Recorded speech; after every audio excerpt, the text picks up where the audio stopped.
Hitman एक बदमाश प्रणाली के साथ। अध्याय 351। टूर्नामेंट का आनंद लेते हुए बिना कहीं गए एक दिन बिताने के बाद भीड़ को आखिरकार 6 घंटे का ब्रेक मिला। बेशक भीड़ जाने के लिए अनिच्छुक थी क्योंकि टूर्नामेंट राउंड के हिसाब से बेहतर होता जा रहा था। पिछले टूर्नामेंट के विपरीत, जहां प्रतिभागियों को अपना खुद का कमरा ढूंढना पड़ता था जिससे अनावश्यक लड़ाई और दुश्मनी होती थी, इस बार टूर्नामेंट समिति ने प्रत्येक प्रतिभागी को अपने खर्च पर कमरा दिया। इस समय माइकल एक आलीशान कमरे में बैठा था। बाईं ओर कोने में बड़ा बिस्तर 5 सितारा होटलों की तरह बड़े करीने से बंधा हुआ था। कमरे में चमेली और ताजगी की खुशबू आ रही थी। बिस्तर के अलावा कमरे को आरामदायक और विशाल बनाने के लिए एक बड़ी गोल मेज, सोफा और 7 फीट के दर्पण जैसे कई फर्नीचर के टुकड़े बड़े करीने से व्यवस्थित किए गए थे। राजसी झूमर से आने वाली रोशनी की सुनहरी किरणें कमरे को रोशन कर रही थीं जब माइकल गोल मेज के सामने बैठा था और अपने मांसल ऊपरी शरीर को दिखा रहा था। अरे, मुझे सोने जाने से पहले इसे ठीक करना है। माइकल ने टेबल पर पड़े एपीडी के टूटे हुए टुकड़ों को देखा। वह अभी भी एलेक्स के खून में भीगा हुआ था। जब उसने एलेक्स से लड़ाई की तो एलेक्स के भाले से एपीडी टूट गया। ये जंक मेटल के टूटे हुए टुकड़ों के अलावा कुछ नहीं था। और यह छिपकली कहाँ है? नाइटमेयर के आने का इंतजार करने के बाद उसने शाप दिया। आधे घंटे तक इंतजार करने के बाद वह अनुमान लगा सकता था कि ड्रैगन क्लेयर के साथ सो गया था। लड़ाई के बाद वह खून से लथपथ था।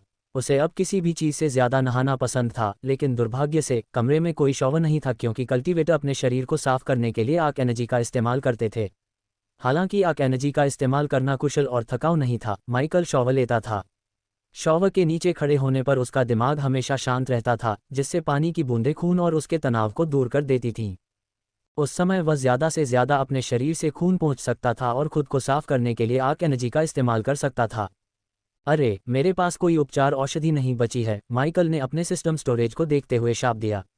उसे अपने सिस्टम स्टोरेज में 90% शुद्ध हीलिंग पोशन को फिर से भरने में बहुत समय लग गया था। वह गार्जियन और हेड से निपटने में बहुत व्यस्त था। ठीक है, मैं पहले एपीडी को ठीक करूंगा और फिर हीलिंग पोशन का एक नया बैच बनाऊंगा, माइकल ने अपने मन में सोचा। कुर्सी को पीछे खिसकाते हुए वह बैठ गया। कुछ गहरी सांसों ने उसे थोड़ा आराम महसूस कराया। वह सांप बेहतर होगा कि वह एक टुकड़े में मेरे पास वापस आए, माइकल ने अपनी बाहों से खून साफ करते हुए बड़बड़ाया। आमतौर पर वह उसे चंचल मालिश देकर और उन जगहों से खून साफ करके उसकी देखभाल करती थी जहां वह नहीं पहुंच सकता था।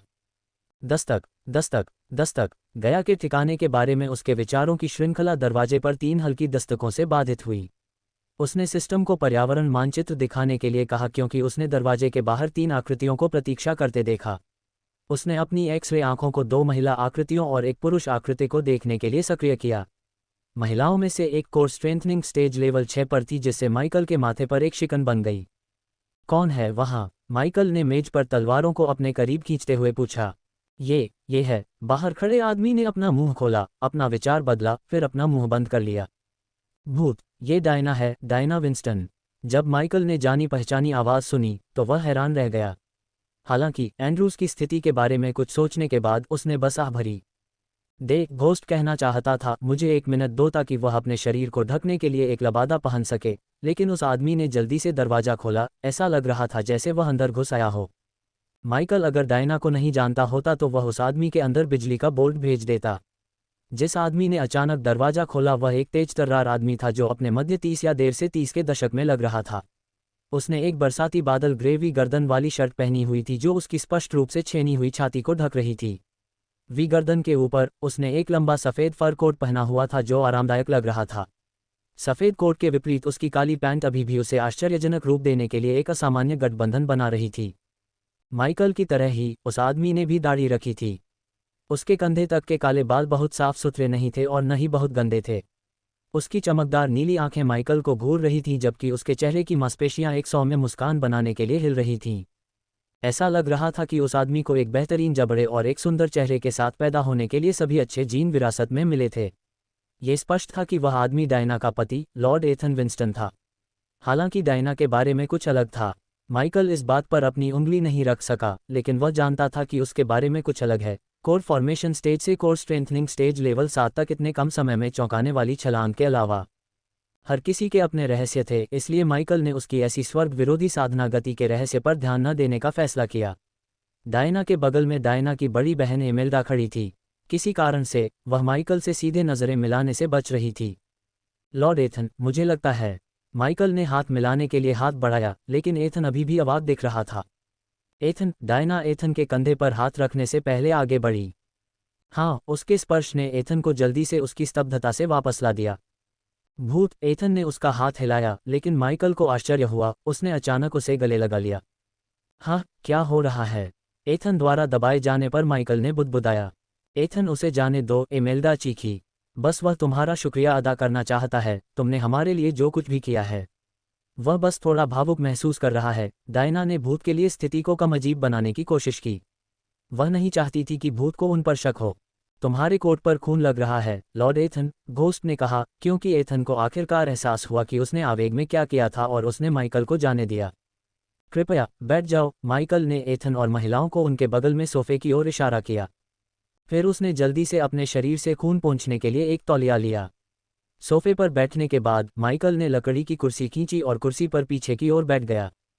केन परिवार के साथ गठबंधन करने के लिए बधाई, घोस्ट, डायना मुस्कुराए।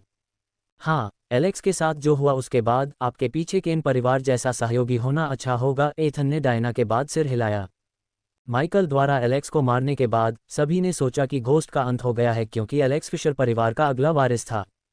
हालांकि जैसा कि वादा किया गया था, एस्टन व्यक्तिगत रूप से युद्ध के मंच पर आए और घोषणा की कि घोस्ट एडम केन की शादी में उनके लिए सबसे अच्छा आदमी होगा। इसकी घोषणा करने के अलावा एस्टन ने यह भी सुनिश्चित किया कि सभी को यह समझ में आए कि घोस्ट केन का परिवार और उसका निजी दोस्त है। इसलिए यदि फिशर परिवार माइकल को मारने की कोशिश करके उसका बदला लेने की कोशिश भी करता है, तो उन्हें केन परिवार के क्रोध का सामना करना पड़ेगा, जो जल्द ही हाउस ओस्वेन के साथ गठबंधन करके शाही भूमि का सबसे मजबूत परिवार बन जाएगा। एलेक्स का नाम जोर से चिल्लाने के बाद सेलिना वहीं बेहोश हो गई। घोस्ट और सेलिना के बीच एक और लड़ाई शुरू होने से पहले मॉर्निंग स्टार संप्रदाय उसे युद्ध के मंच से दूर ले गया। मॉर्निंग स्टार संप्रदाय पहले ही एक स्टार शिष्य को खो चुका था और वे सेलिना को भी नहीं खोना चाहते थे। मॉर्निंग स्टार के कुछ शिष्यों सहित कई लोगों ने घोस्ट का पक्ष लिया, क्योंकि उसने एलेक्स को आत्मसमर्पण करने का मौका दिया था।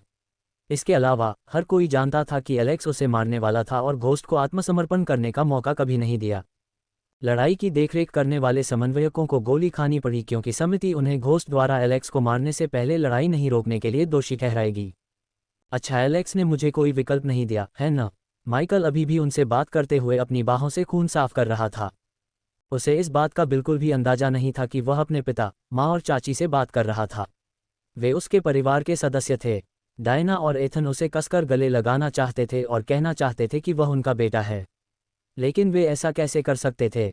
उन्होंने उसे छोड़ दिया। कम से कम डायना तो यही सोच रही थी कि उसने उसे छोड़ दिया है। हालांकि केवल एमेल्डा ही जानती थी कि उस रात क्या हुआ था जब नूह और घोस्ट का जन्म हुआ था। डायना ने उसके शरीर पर जो भी निशान देखा, उसने उसके दिल को निचोड़ दिया। ऐसा लगा जैसे कोई धीरे धीरे जंग लगी कील से उसके दिल में छुरा घोंप रहा हो। उसका शरीर निशानों से भरा हुआ था। धरती से मिले निशान और अब्रास को मिले निशान दोनों ही उसके शरीर पर दिखाई देने लगे। वह उन निशानों को औषधि की मदद से मिटा सकता था, लेकिन माइकल चाहता था कि वे वैसे ही रहें, क्योंकि यह उसे अपने जीवन में हुए सभी दर्द, संघर्षों की याद दिलाता था। मुझे संदेह है कि आप एलेक्स के बारे में बात करने के लिए अपनी सुरक्षा टीम को छोड़कर यहाँ आए हैं, घोस्ट ने अपने चेहरे पर एक हल्की मुस्कान के साथ पूछा। जब माइकल अपने दाहिने सीने से खून पोंछ रहा था, तो एथन ने घोस्ट की त्वचा पर जे आकार का जला हुआ घाव देखा। वह जला हुआ घाव उसके अन्य निशानों से ज्यादा भयानक लग रहा था। ये घोस्ट की त्वचा के लगभग 2 इंच अंदर था। ये वाला, माइकल ने अपनी दाहिनी छाती पर निशान देखा। इससे उसकी आंखों के सामने कुछ बुरी यादें ताज़ा हो गईं। अगर कोई और इसके बारे में पूछता तो माइकल जवाब नहीं देता, लेकिन चूंकि एथन और विंस्टन परिवार उसके लिए एक और सहयोगी हो सकते थे, इसलिए उसने उन्हें जवाब देने का फैसला किया। मुझे ये निशान तब मिला जब मैं 9 साल का था। माइकल ने निशान को छुआ। मैं अपनी दुखद कहानी नहीं बताऊंगा, लेकिन बस इतना कहूंगा कि तरल गर्म धातु त्वचा के लिए हानिकारक है। माइकल यह नहीं कहना चाहता था कि ड्रग डीलरों ने उस पर गर्म तरल धातु डाली, क्योंकि उसने कोकीन का एक पैकेट अपनी शर्ट के नीचे गिरा दिया था। उसे अभी भी वह दर्द अच्छी तरह याद है। वह इतना रोया कि कुछ मिनट तक रोने के बाद वह बेहोश हो गया। जब वह अगले दिन उठा तो उसकी छाती पर एक भद्दा बैज लिपटा हुआ था। ड्रग डीलरों को उसके स्वास्थ्य की परवाह नहीं थी, वे बस उसे जीवित रखना चाहते थे ताकि वे भविष्य में उसे खच्चर के रूप में इस्तेमाल कर सकें। 14 साल की उम्र तक वह एक बाल दास की तरह जीवन जीता था, इसलिए उसे गुलामी से नफरत थी। तुम्हारे साथ ये किसने किया? एथन को लगा कि उसके आसपास की हवा अचानक ठंडी हो गई है।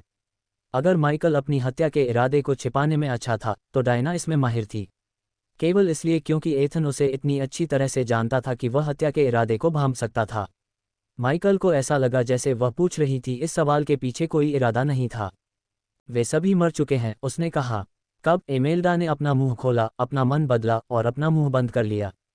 आप यहाँ क्यों हैं, लॉर्ड एथन? उसने मुस्कुराते हुए पूछा। वह जानना चाहता था कि वे क्या चाहते हैं, भले ही वह जानता था कि यह एंड्रू से संबंधित होगा। एंड्रूज, अप्रत्याशित रूप से एथन या डायना के मुंह खोलने से पहले ही एमेल्डा ने माइकल को तुरंत जवाब दे दिया। माइकल ने एमेल्डा के चिंतित चेहरे पर अपनी नज़र घुमाई। क्या ऐसा है? माइकल ने खून पोंछना बंद कर दिया और उसने सफ़ेद तौलिया अपनी गर्दन के चारों ओर लपेट लिया। लेकिन मैं क्या कर सकता हूँ? मैंने उसे एक बार पहले ही बचा लिया है। आप मुझसे यह उम्मीद नहीं कर सकते कि मैं उसे हर बार बचाऊंगा जब वह मुसीबत में होगा। मैं चाहूं तो भी अब कुछ नहीं कर सकता। हालांकि घोस्ट के चेहरे पर अभी भी एक शांत मुस्कान थी, लेकिन एथन उसकी आंखों में ठंडक देख सकता था।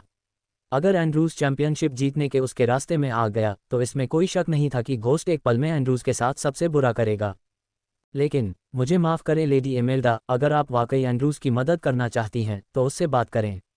जब वह फाइनल में मेरा सामना करने आएगा, अगर वह चाहता है जिसके लिए वह लड़ रहा है, तो उसे मुझे हराने के लिए अपना सब कुछ दे देना चाहिए। उसके शब्द और लहजा न तो बहुत विनम्र था और न ही बहुत असभ्य, यह एक चेतावनी थी। एमेल्डा की आंखों में काले धातु के कवच में 7 फीट लंबे आदमी की छवियां चमक उठीं, जिसके हाथ में युद्ध का हथौड़ा था। ये वो झलकियां थीं जिन्हें वह भूलना चाहती थी। ये वो छवियां थीं जिन्होंने उसे इतने सालों तक दूर रखा। ये वो छवियां थीं जो उसे बुरे सपने दिखाती थीं। ये वो छवियां थीं जो स्काईहॉल ने उसे दिखाई थीं। Dark Lord. वह ये विश्वास नहीं करना चाहती थी कि उसकी बहन का बेटा डार्क लॉर्ड होगा, फिर भी वह घोस्ट में डार्क लॉर्ड की झलकियां देखने से खुद को नहीं रोक पाए। हम यहाँ आपसे अंतिम घोस्ट को खोने के लिए कहने नहीं आए हैं।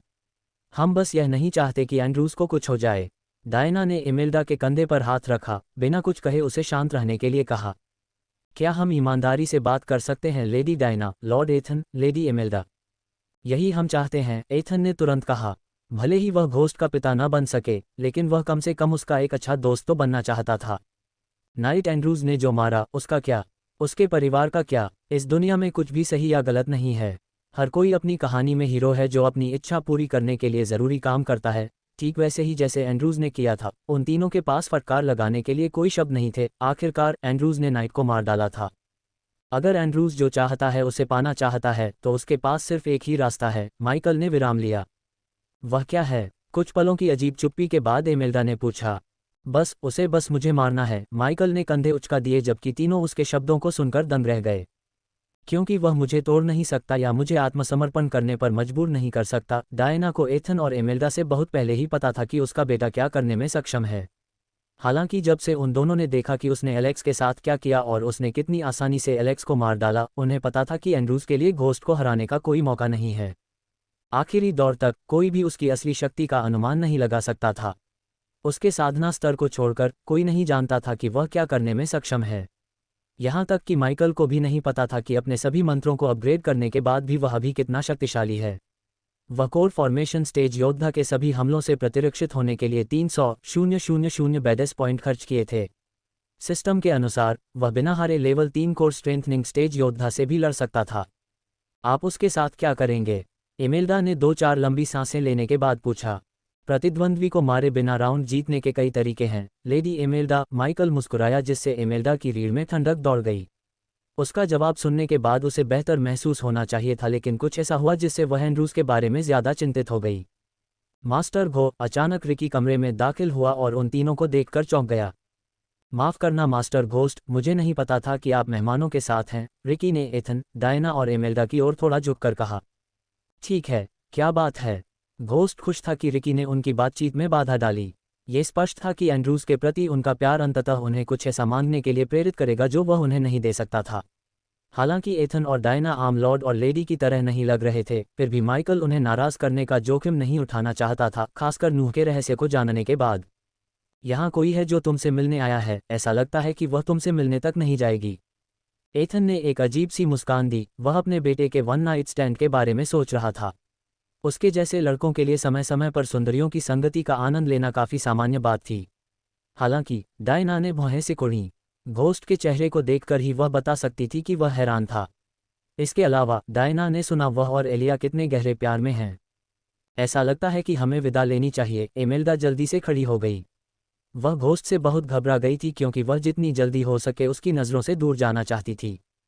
उसने डायना को लगभग अपने हाथों से खींच लिया जबकि एथन घोस्ट की ओर चल पड़ा। माइकल भी उन्हें उनके रास्ते पर भेजने के लिए खड़ा हो गया। जब एथन करीब आया तो उसने माइकल के कंधे पर हाथ रखा। अपना ख्याल रखना। जैसे ही एथन के मुंह से ये शब्द निकले, माइकल को एक गर्म सनसनी महसूस हुई और वह तरोताजा महसूस करने लगा। उसने नीचे देखा तो पाया कि सारे खून के धब्बे गायब हो गए थे। आप भी, लॉर्ड एथन? माइकल ने सिर हिलाया।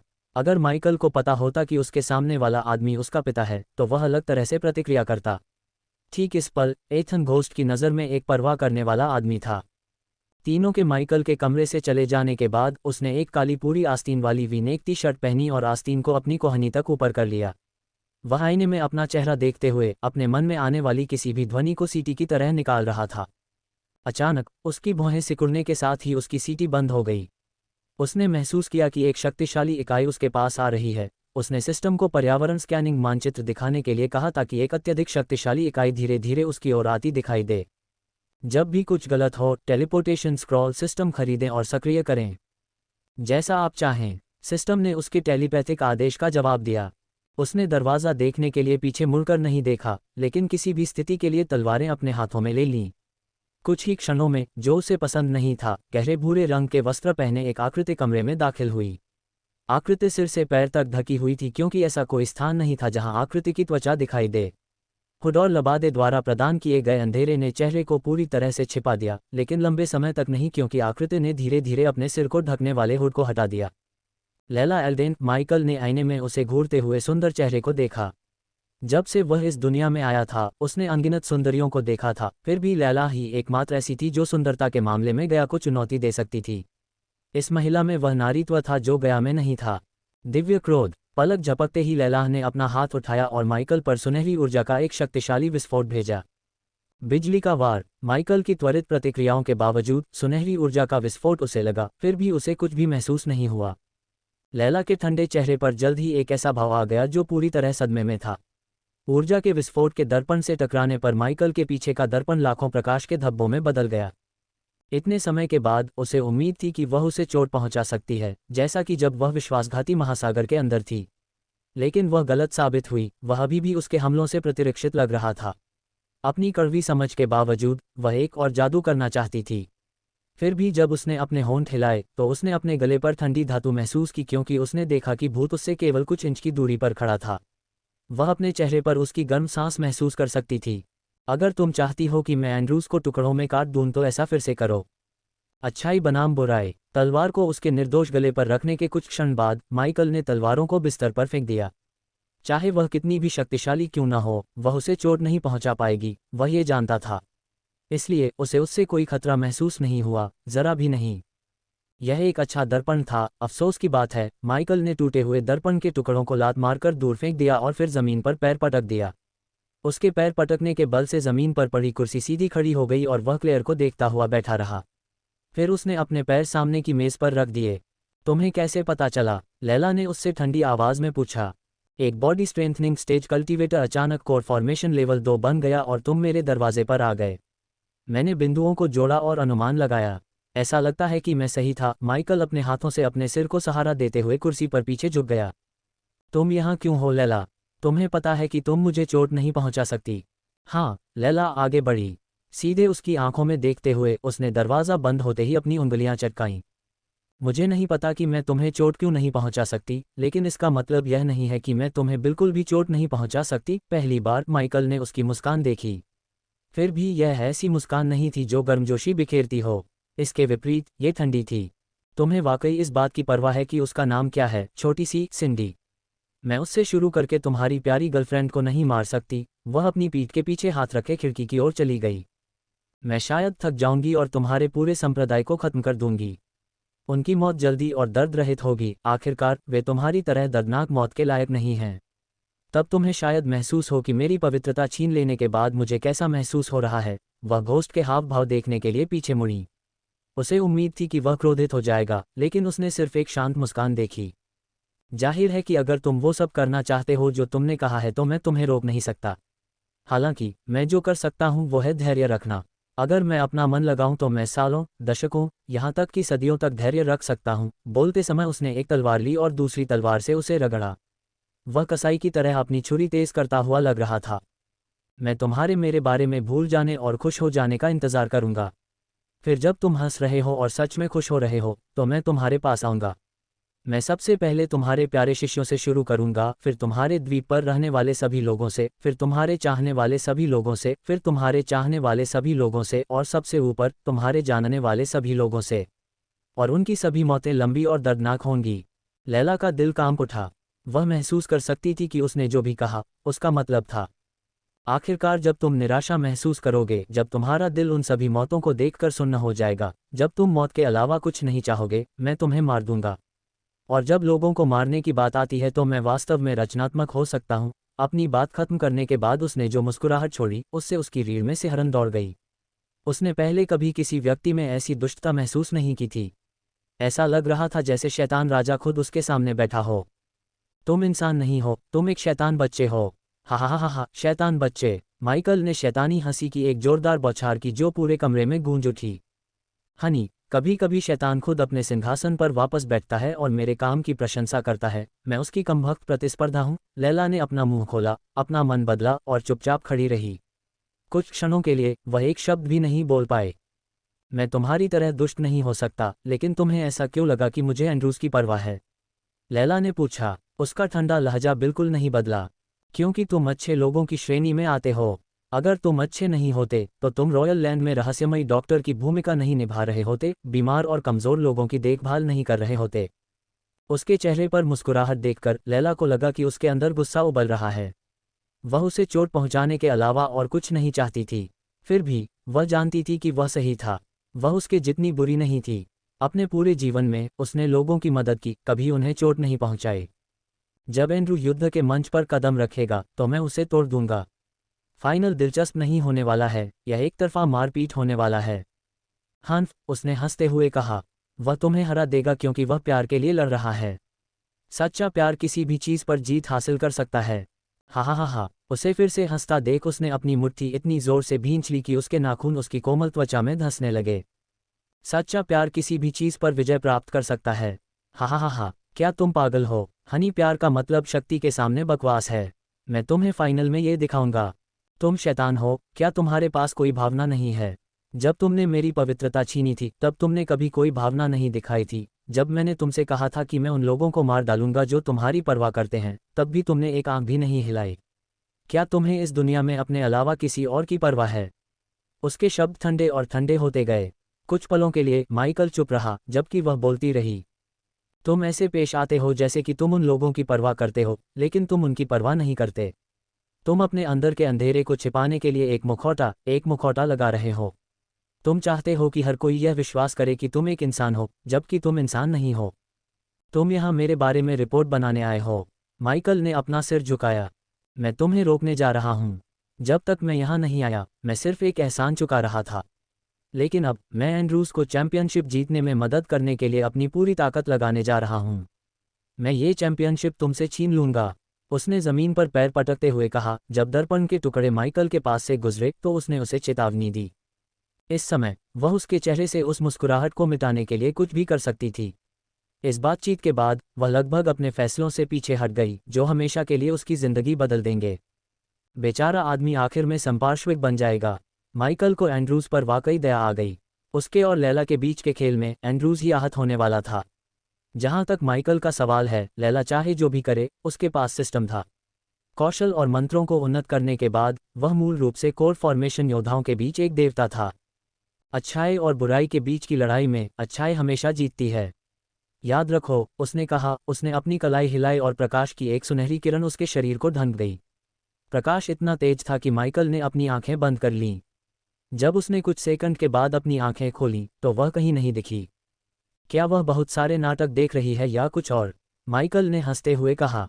लैला के जाने के बाद माइकल ने एपीडी को ठीक करने और उपचार औषधियों का एक और बैच बनाने पर ध्यान केंद्रित किया। दोनों कार्यों में लगभग 2 घंटे लग गए क्योंकि वह आधी रात के बाद बिस्तर पर गया। उसका मस्तिष्क और शरीर उसे आराम करने के लिए चिल्ला रहे थे। वह बाकी दुनिया की तरह ध्यान कर सकता था, लेकिन उसने वैसे ही सोना चुना जैसा वह करता था। इस दुनिया में आने के बाद भी उसने धरती की कुछ आदतों को बनाए रखा, जैसे नहाना, सोना और हर सांसारिक सुख का आनंद लेना। कई लोगों की हड्डियां तोड़ने, एलेक्स को बेरहमी से मारने और लैला को चुनौती देने के बावजूद जब उसने बिस्तर पर अपनी आंखें बंद की तो वह एक बच्चे की तरह सो गया। अगली सुबह पर्दों ने सुबह की रोशनी में नारंगी चमक जोड़ दी, हर सुबह एक आदर्श सूर्योदय। सुबह की चमक ने उसे धीरे धीरे अपनी आंखें खोलने पर मजबूर कर दिया।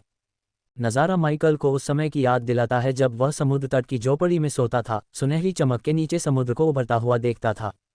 एक पल के लिए उसके दिमाग में रेतीले तट पर लयबद्ध लहरें उभरी और उसकी धड़कन भी उसी धीमी गति से महसूस हुई। उसने गहरी सांस ली। इस दुनिया में एक नया दिन शुरू हो गया था। उसने अपना हाथ कपड़े की तरफ बढ़ाया, ये देखते हुए कि प्रकाश रेशों के बीच हर खुली जगह से कितनी बारीकी से आता है। कुछ अलग नहीं है कि यह एक बार समुद्र तट की झोपड़ी की दीवारों से कैसे आता था, हर सुबह शानदार जुगनू की तरह रोशन होता था। कपड़ा उसकी उंगलियों के नीचे गर्म था और जब सूरज कमरे में भर गया, रंगों को नए सिरे से रंगते हुए, उसने महसूस किया कि उन सुनहरी किरणों का थोड़ा सा हिस्सा उसकी त्वचा में समा गया है। बिस्तर से उठते हुए माइकल ने सिस्टम से उसे चमड़े की थैली देने की इच्छा की जिसमें पानी था। बिस्तर से उठने के बाद उसने अपने सामान्य कार्यक्रम को जारी रखा, जैसे कि अपने दांतों को ब्रश करना, लोगों को पीटते समय आईने में अच्छा दिखने के लिए अपने बालों को कंघी करना। चूंकि उनके पास शॉवर नहीं था, इसलिए उसने एक नया काला टर्टलनेक, एक नया लंबा कोट और एक नया जोड़ा जूते पहनने से पहले आग ऊर्जा का उपयोग करके खुद को साफ किया। बिना किसी चिंता के उसने सिस्टम से सब कुछ खरीदा क्योंकि उसके पास खर्च करने के लिए हजारों बदमाश अंक थे। हालांकि उसने एक नया लंबा कोट खरीदा था, उसने अपने फटे हुए लंबे कोट में सिले गए अवतार को काटा और सिस्टम की मदद से इसे नए कोट में जोड़ा। ये जी की तरह नहीं दिख सकता था जैसा कि वह चाहती थी, लेकिन इसने माइकल को गया की याद दिला दी। लैला ने कहा कि विपरीत, वह लोगों की परवाह करता था, खासकर गया की। एक भी मिनट ऐसा नहीं बीता जब उसने सांप को मिस न किया हो। उसने धीरे से अवतार को अपनी छाती पर ब्रश किया और उसके चेहरे पर मुस्कान उभर आई। जल्द ही मुस्कान एक हंसी में बदल गई।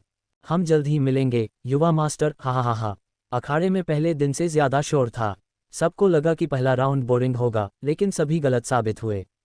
घोस्ट की वजह से बॉडी स्ट्रेंथनिंग टूर्नामेंट के बजाय कोर फॉर्मेशन टूर्नामेंट को देखने के लिए सभी रोमांचित थे। जैसे जैसे समय बीतता गया, भीड़ अपनी सीटों पर बैठती गई। बस कुछ ही मिनटों में पूरा अखाड़ा एक बार फिर भर गया। अखाड़े में एक भी खाली कुर्सी नहीं थी। चैंपियनशिप टूर्नामेंट में आपका स्वागत है देवियों और सज्जनों, इशिहारा की मधुर आवाज़ अखाड़े में गूंज उठी। बिना किसी और बात के चलिए तीसरे राउंड की संरचना में आते हैं, जेम्स हॉल ने डेरियस की ओर देखते हुए टिप्पणी की। जैसा कि आप सभी जानते हैं, 20 प्रतिभागियों ने तीसरे राउंड के लिए क्वालिफाई किया है। 20 में से दूसरे राउंड की तरह हम आमने सामने की लड़ाई करेंगे। 10 प्रतिभागी अन्य 10 का सामना करेंगे।